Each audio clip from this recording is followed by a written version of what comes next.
Gaza उपर इज्राएल पुणी आक्रमण ए 70 अधिक लोकंर मृत्यु होईछि 200 अधिक आहत होइछन्ति केतेकंकर अवस्था गुरुतर थिबारु मृत्यु संख्या आहुरी बढ़िबार मध्य आशंका करा जाउछि।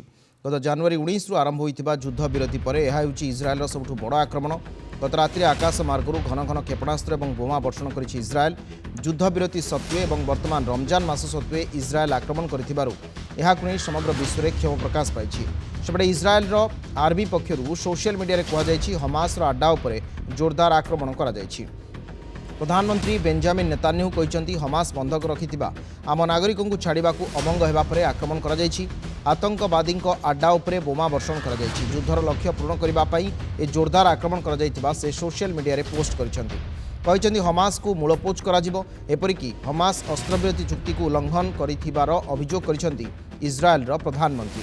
आलोचना फेल हेबा पई हमास को से दायी करिसेंति।